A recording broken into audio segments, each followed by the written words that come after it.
mau dibawa kemana nih? Saya baca tuh ayat kursi mang, terus saya baca ayat kursi. Dia kabur mang, dua ini kabur. Saya kira dibaca ayat kursi dia kabur tuh nggak bakal balik lagi mang. Ternyata dia balik lagi bawa teman-temannya mang, banyak gitu mang, puluhan. Saya udah dirobongin itu mang. Tambah banyak aja nih.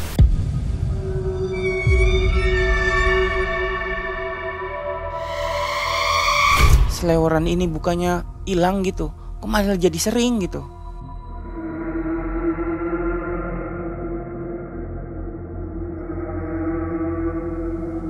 Setiap saya pikir kayak gitu. Atau saya mau ngambil wudhu di kamar mandi itu, si pintu itu suka nutup sendiri mang, blek gitu. Kenapa kayak ada cahaya mang datang? Itu yang namanya makhluk-makhluk itu kayak disabot-sabotin mang, kayak cahaya itu, kayak cambuk gitu, dipecut gitu mang, lari itu mang. Termasuk yang itunya juga, pemimpinnya lari kabur itu. Tidak sembarang orang bisa mempelajari ilmu spiritual. Ada syarat serta ketentuan yang harus dimiliki, selain tekad, niat, ketekunan untuk menjalankannya. Karena jika ritual gagal dilakukan, segala amalan tidak dapat dijalankan. Tak jarang berakibat menyesatkan, hingga membuat hidup seseorang hancur karena terkena gangguan gaib. Pengalaman nyata ini dialami oleh Mas Helmi. Apa kabar Mas Helmi? Baik, alhamdulillah. Sehat selalu ya. Terima kasih sudah mau berbagi kisah di Malam Mencekam. Oke, tadi di belakang kita sudah ngobrol-ngobrol. Kenapa Mas Helmi bisa kena ke kejadian ini? Bisa mengalami kejadian ini maksudnya? Awalnya itu saya sakit. Divonis sama rumah sakit itu harus dioperasi. Cuma karena saya memang waktu itu nggak mau dioperasi, saya coba cari alternatif yang lain gitu. Itu tahun berapa Mas? Tahun 2004. Baik, sebelum mulai seperti biasa Mas Helmi ada kenang-kenangan dulu dari Malam Mencekam ya. Ini ada kaos eksklusif dari Malam Mencekam edisi terakhir. Nanti dipakai ya Mas ya. Dan sobat Malam Mencekam, saatnya kita mendengarkan kisah dari Mas Helmi. Silakan Mas.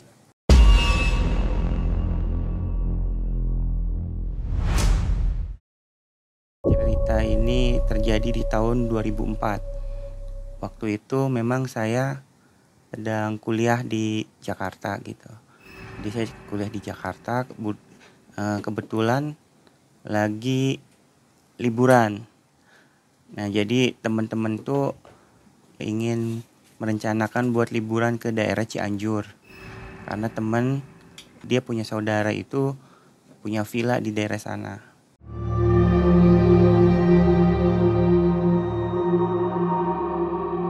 Nah akhirnya kita nyarter mobil gitu. Dapat mobil seadanya, kita berangkat ke daerah Cianjur. Nah dari Jakarta itu dalam perjalanan tiba-tiba di sekitar Cisarua itu perut saya itu kayak sembelit, sakit sekali mang, itu mang, perut sampai napas aja susah.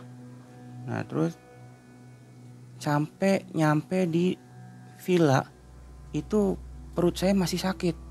Itu perut tuh kayak dililit-lilit mang gitu mang, perut sakit sekali. Nah waktu itu kita jalan itu ada 9 orangan itu. Jadi laki-lakinya 5, perempuannya 4. Salah satu teman saya itu ada yang ngerokin saya gitu mang. Saya dikerok gitu, kira masuk angin kan. Terus saya dikasih obat warung gitu untuk barangkali masuk angin, ini masuk angin gitu. Nah terus kita liburan di sana itu berangkat Jumat sore sampai hari Minggu. Berarti 2 hari di sana, 2 hari 2 malam di sana. Kita bikin acara di sana, tapi saya nggak bisa ikut karena kondisi saya kan sakit. Teman-teman aktivitasnya normal gitu mang, jalan-jalan di sekitar villa itu, kebun teh gitu. Terus sampai dengan hari Minggunya itu kita dijemput lagi jemput lagi, kita balik lagi ke Jakarta. Nah, keesokan harinya perut saya itu kembali itu sakit lagi itu perut itu. Nah, akhirnya karena waktu itu kebetulan tempat kuliah saya itu dekat rumah sakit di daerah Rawamangun itu. Saya ke rumah sakit, coba ke rumah sakit, konsultasi bahwa saya itu sakit di sekitar perut sebelah kanan itu. Langsung dirujuk ke poli bedah. Nah, terus nggak lama saya kebetulan sepi itu antrian. Dipanggil itu nomor antrian itu dipanggil, saya masuk. Terus kata dokter langsung dinyatakan besok saya harus dioperasi. Wah, itu dengar kayak gitu Mang, saya tuh langsung shock gitu. Karena kan operasi itu kan kayak mengerikan gitu Mang. Saya pikir itu pikiran saya itu langsung serem gitu operasi itu. Akhirnya ya udah saya iakan aja tuh, iya dok. Saya keluar. Terus kebetulan saya kan di kuliah di Jakarta itu ikut sama saudara sama bibi saya itu. Saya pulang, saya ketemu sama bibi. Saya bilang, Bi, saya harus dioperasi. Saya nggak mau, saya mau pulang aja dulu gitu. Oh ya udah, kalau kamu mau pulang, jadi saya pulang Mang. Saya pulang ke Cirebon itu. Saya langsung tuh begitu saya dinyatakan operasi pagi, sorenya saya langsung cari kereta. Saya balik ke Cirebon. Sampai di Cirebon, saya langsung cerita ke bapak saya itu. Saya minta tolong Pak, saya ini divonis rumah sakit harus dioperasi. Operasi usus buntu. Saya bilang gitu ke bapak saya itu. Saya minta tolong barangkali bapak punya alternatif biar saya ini nggak jadi dioperasi. Kata bapak saya itu, saya punya teman namanya Pak Ali. Ini nama-namanya saya samarkan aja ya. Nah itu besok aja kita ke sana katanya. Ya udah, ya Pak. Esok harinya saya ke sana jam 11-an saya ke sana. Kebetulan Pak Alinya ada itu. Pak Ali terus ngobrol sama bapak saya itu. Bapak saya cerita, ini anak saya sedang sakit katanya. Kata bapak saya itu, dia harus dioperasi. Nah, tapi anaknya ini gak mau. Kira-kira punya saran gak, alternatif gak, pengobatan alternatif biar gak dioperasi gitu. Kebetulan Pak Ali bilang, oh yaudah katanya, kita minta ke guru saya aja. Kebetulan guru saya ini ada di sini, gitu. Akhirnya dipanggil itu gurunya. Itu gurunya pas datang itu saya kan salaman Mang. Itu gurunya tinggi Mang. Ya untuk ukuran orang kita mah tinggi ya dia. Kayaknya ada 2 meter itu orang, tinggi sekali itu. Kelihatan tua, udah tua. Saya bisa tahu 2 meter itu karena Pak Ali itu tingginya 180 Mang. Jadi pas berdiri itu cuma segininya nih Mang. Cuma segininya si Abah itu, Abah namanya Abah Hamid. Nah Abah Hamid akhirnya kita duduk ngobrol bareng situ.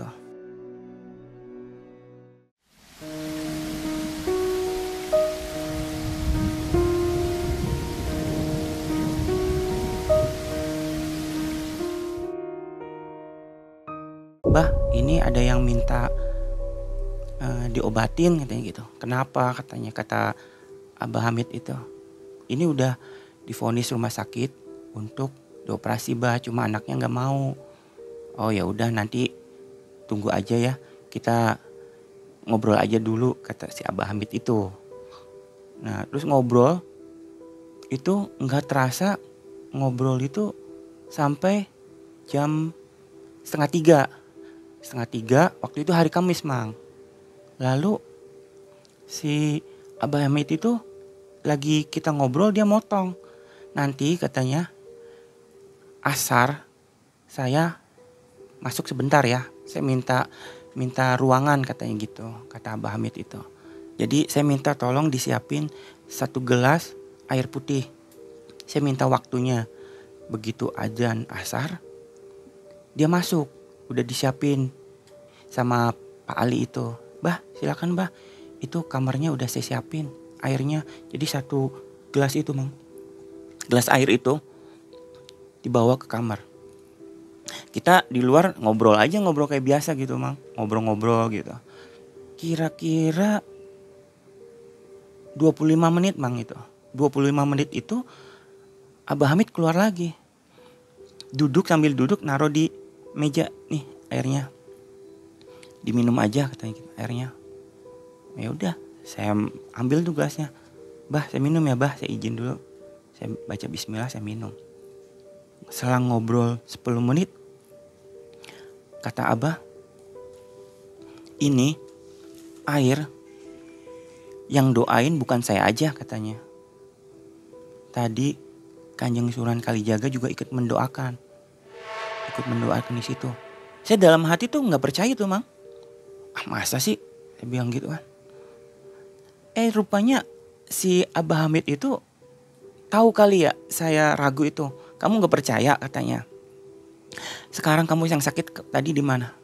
Jadi saya bilang, Bah ini saya sakit di sini Bah. Coba kamu tekan. Saya tekan tuh. Loh kok iya hilang itu sakitnya. Terus coba yang tekan yang keras. Tekan lagi. Kok iya gak sakit lagi gitu. Nah udah kan katanya kan. Gak apa-apa kan gitu. Nah saya masih gak percaya tuh Mang. Saya waktu itu pulang jam 5 mau maghrib saya pulang. Malamnya saya ke dokter. Saya gak percaya itu.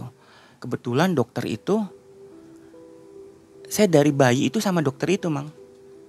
Jadi waktu kecil saya dari kalau kemana-mana kalau sakit ke dokter itu.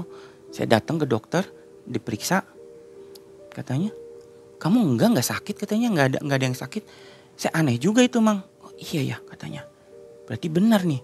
Besoknya saya minta antar ke bapak ketemu Abah lagi. Kebetulan Abah di situ.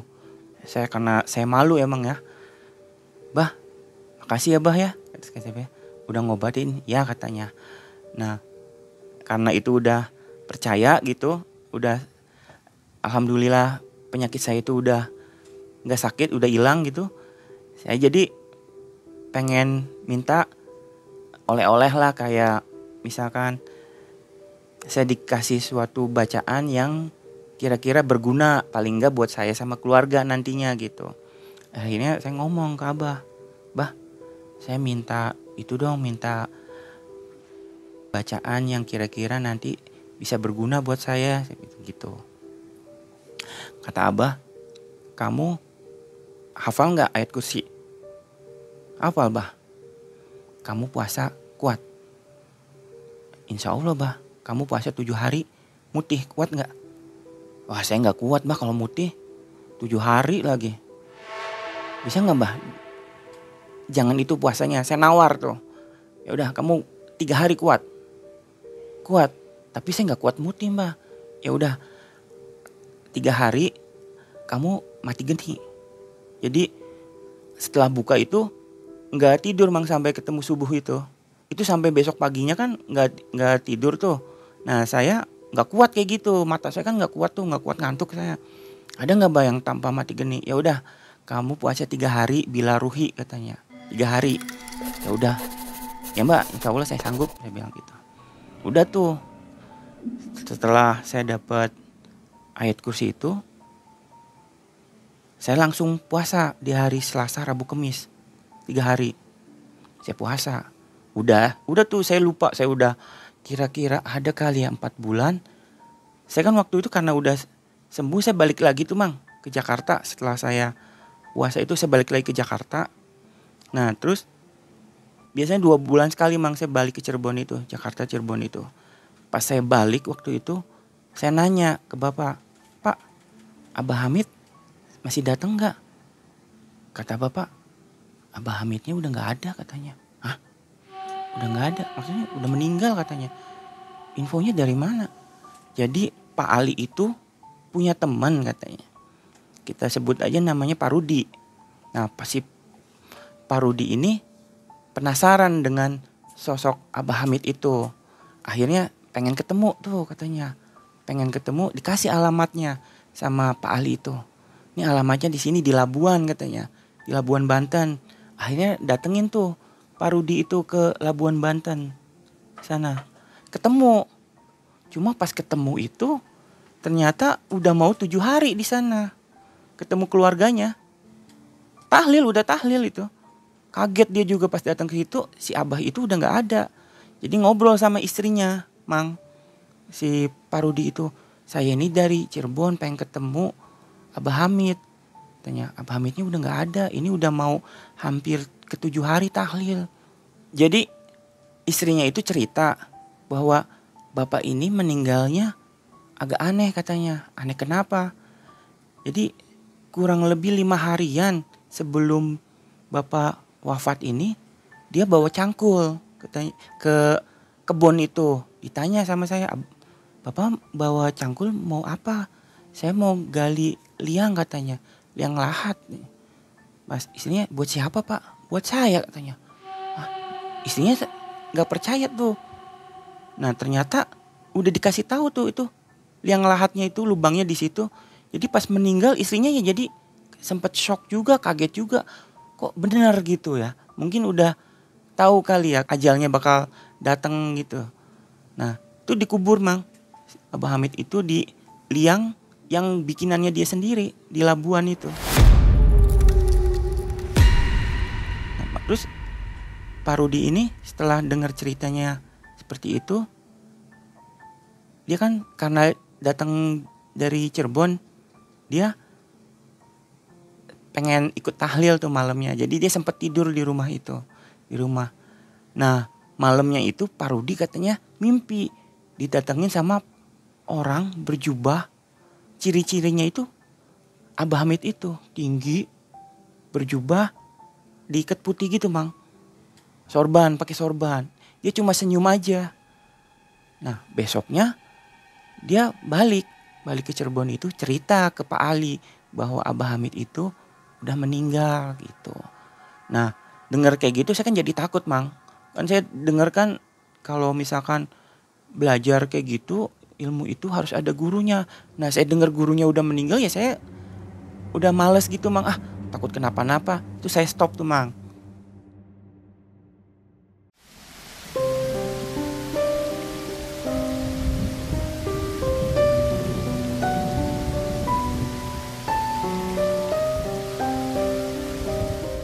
Seiring berjalannya waktu, saya begitu kuliah saya kerja di Jakarta. Sempat kerja di Cirebon terus saya balik lagi ke Jakarta. Terus saya menemukan jodoh di 2010 itu dengan orang Bogor. Saya nikah di Oktober 2010. Terus anak pertama saya lahir di 2012 awal Januari itu, perempuan. Nah saya dapat rezeki tadinya mau ngambil perumahan karena waktu itu kan tinggal di Bogor sama mertua gitu. Kata mertua, udah ada tanah itu di depan, dibangun aja katanya gitu. Nah saya bilang ke istri saya, kalau main bangun aja saya nggak mau, saya maunya dibeli. Jadi ada ijab kabul di situ. Jadi saya mau bangun juga enak, itu bukan pemberian gitu. Saya hasil keringat saya sendiri. Saya waktu itu saya beli Mang. Meskipun itu sempat nyicil tuh beli. Terus saya bikin pondasi tuh karena itu bekas kebun ya. Saya bikin pondasi itu sempat didiemin Mang. Nah di 2014 mulai itu Mang saya bangun. Misalkan saya kan kira-kira luasnya itu 150-an Mang. Karena dananya saya cuma seadanya, jadi saya bangun setengah dulu tuh. Di 2014 itu sambil berjalan tuh Mang, ada uang saya sisihin ke situ dibeliin barang-barang gitu. Di 2014 saya punya anak yang kedua. Begitu jadi kita tempatin Mang tuh rumah. Nah itu kondisinya itu ya baru setengah gitu Mang, jadi belum rapih gitu. 1 tahun lah saya nempatin rumah itu, kok perasaan aneh gitu Mang. Jadi suka ada sliwer gitu Mang di rumah itu. Pernah saya malam itu lihat kayak ada orang malam, cuma saya nggak cerita Mang ke istri saya. Kan istri saya penakut Mang, dia nggak percaya tapi takut gitu kayak gitu. Mungkin karena dia takut, jadi dia nggak mau dengar cerita-cerita itu. Saya diem aja mang.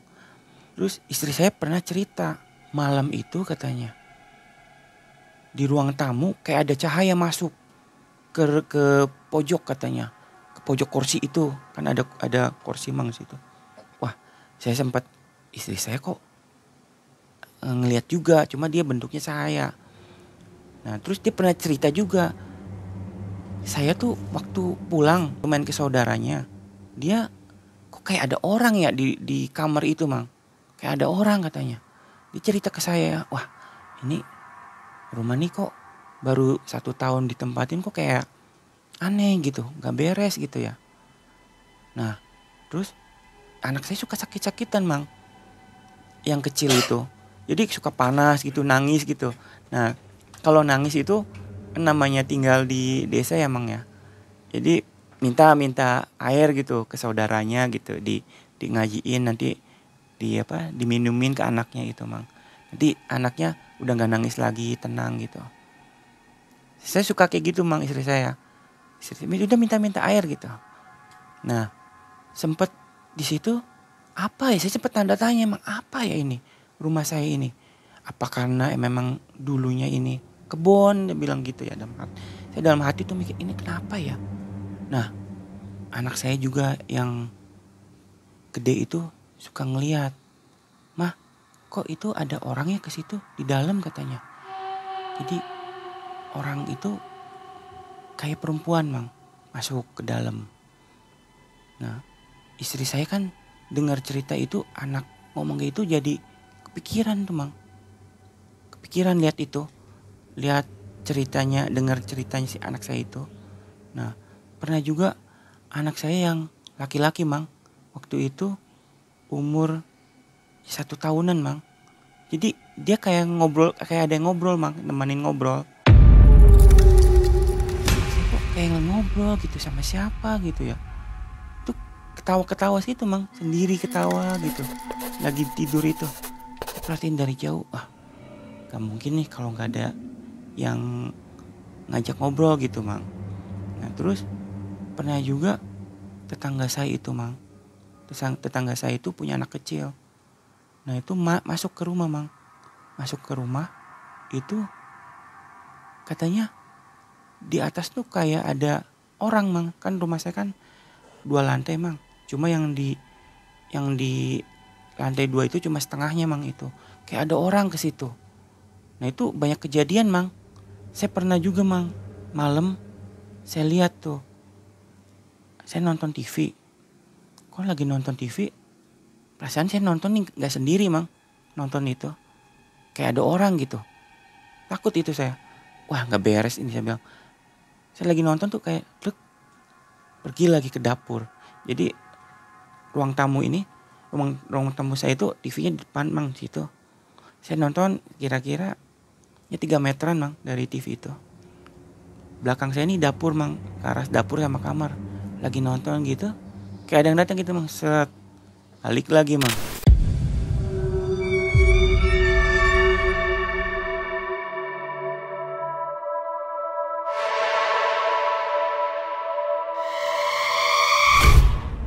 Nah itu kejadian kayak gitu, kalau nonton itu, nonton TV saya malam, saya sering mang. Sosoknya laki-laki mang, laki-laki, rambutnya segini mang, cuma dia nggak menampakkan mukanya gitu.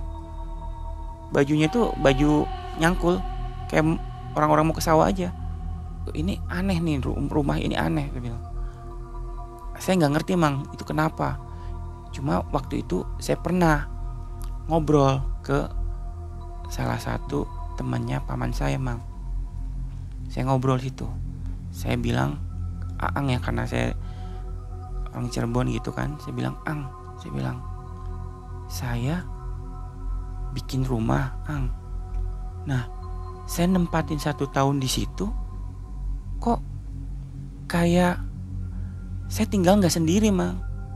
Maksudnya iya, saya kan berdua sama istri saya, anak saya 2, tapi kok kayak ada orang lagi gitu di tempat saya itu. Kira-kira apa ya Ang ya gitu. Saya nanya karena Ang itu Yang saya tahu itu dia memang punya kemampuan di bidang spiritual itu. Lalu si Aang itu dia langsung motong Mang, sebentar ya katanya. Dia itu duduk depan saya sini Mang, depan. Si Aang itu dia merem terus kira-kira nggak nyampe 5 menit Mang. Dia matanya ngebuka lagi matanya, dia cerita, kamu bikin rumah di situ tadinya tanah kosong katanya. Iya Ang, saya bilang tanah kosong itu. Nah itu katanya, jadi waktu kamu bikin rumah di situ itu ada kayak perkampungan Mang. Situ kayak ada perkampungan di itu, karena kan itu kan kebun singkong tuh Mang. Kan kelihatannya nggak enak Mang, singkong itu. Apalagi kalau batang-batangnya udah disusun, udah saya rapiin aja, saya babat itu. Nah itu katanya, kamu waktu pertama ngebabat itu ngeganggu, dan itu pindah itu. Setelah kamu babat itu, karena dia ngerasa keganggu, risih, dia pindah di belakang rumah kamu itu katanya. Jadi gimana Ang solusinya? Saya pernah cerita seperti itu. Saya minta pendapat dari Aang itu. Kamu rajin sholat aja, rajin zikir semampu kamu aja di situ. Karena waktu kamu ngeratain tempat itu makhluk itu udah ngerasa panas itu katanya. Itu satu koloni itu makhluk pindah ke pohon bambu, pindah ke belakang gitu. Saya kepikiran pindah ke belakang gitu. Udah, kamu sekarang di tempat itu kamu rajin sholat, zikirnya dilamain gitu, dibacaannya dibanyakin gitu. Coba itu kamu jalankan itu. Nah terus saya dengar nasihat Aang itu, oh iya Aang, nanti insya Allah saya jalankan gitu. Setelah saya cerita, saya agak lega tuh, saya jalanin di rumah. Saya zikir malam itu. Nah setelah saya zikir itu bukannya hilang Mang, malah jadi sering, frekuensinya itu sering. Jadi kayak saya tuh kayak diteror biar nggak zikirnya nggak lama-lama Mang. Saya zikir, bayangan itu sering cepet Mang, bukannya hilang gitu, kok malah jadi sering gitu.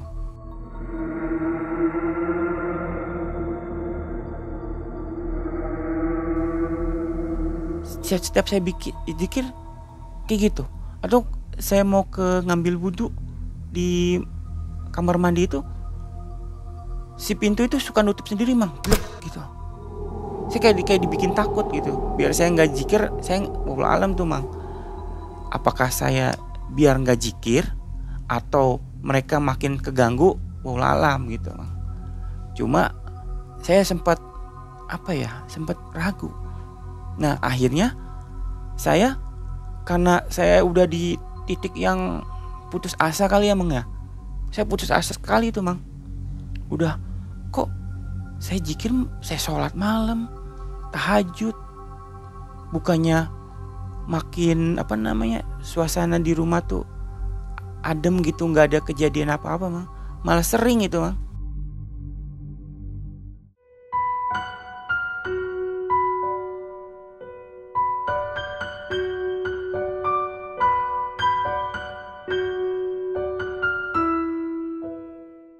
Saya kalau malam suka bikin mie Mang, itu ada aja Mang, pintu kan belakang kan kamar mandi nih, suka blak gitu, blak. Paling juga angin, saya pikir gitu aja udah. Nah saya udah sejak itu Mang, bukan jadi jenuh, udah titik jenuh, jadi kok saya malah kayak gini. Nah akhirnya saya sampai dimimpiin ketemu sama Abah Hamid itu. Datang dia, pakaiannya putih, cuma bukan pakai sorban Mang, kayak ikat orang-orang dulu itu mang. Warnanya bukan putih dia, kayak keabu-abuan. Bajunya baju kayak orang apa ya, orang-orang zaman dulu, tapi bukan pakai sorban dia. Akhirnya itu mang, mungkin Allah itu ngasih jalan mang, ngasih petunjuk. Saya dimimpiin ketemu Abah Hamid. Abah Hamid nggak cerita banyak-banyak gitu mang, cuma ngingetin itu aja. Sira wis tuku kudu di jalanan gitu. Itu aja mang. Artinya itu kamu udah membelinya, itu harus dijalankan, jangan ditinggalkan. Saya mikir itu apa itu ya. Saya baru ingat, oh iya, saya pernah diijajahin ayat kursi itu. Baru tuh mang, saya bangun tuh ngimpi. Kaget saya, apa ya? Saya sambil mikir apa ya maksudnya. Oh iya, jangan-jangan saya kan pernah dikasih ayat kursi sama dia. Nah besoknya mang, malam Kemis, saya baca tuh ayat kursi. Saya gelapin semua kamar, kan ada dua kamar mang. Saya kamar belakang, saya tidur kamar belakang, saya pengen sendiri.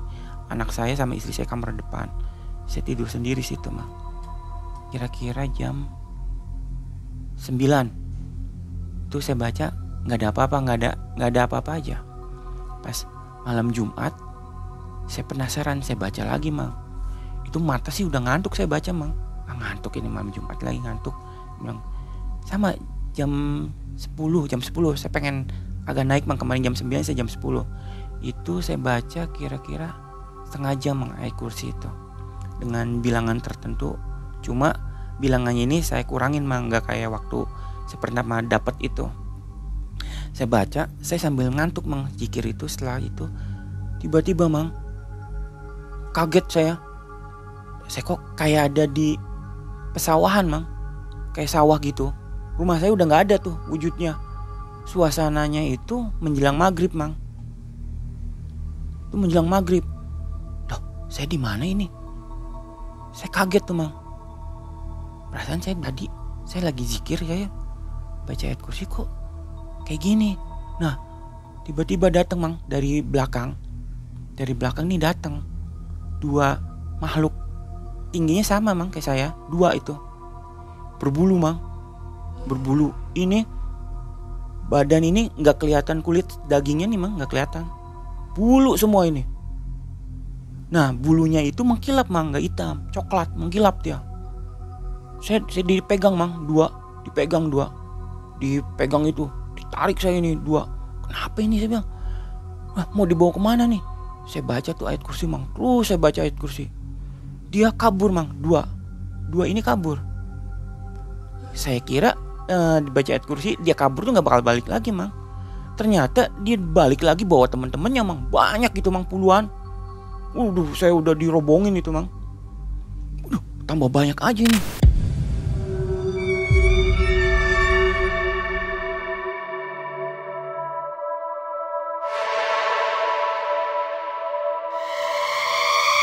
Saya baca lagi mang, nggak tahu mang.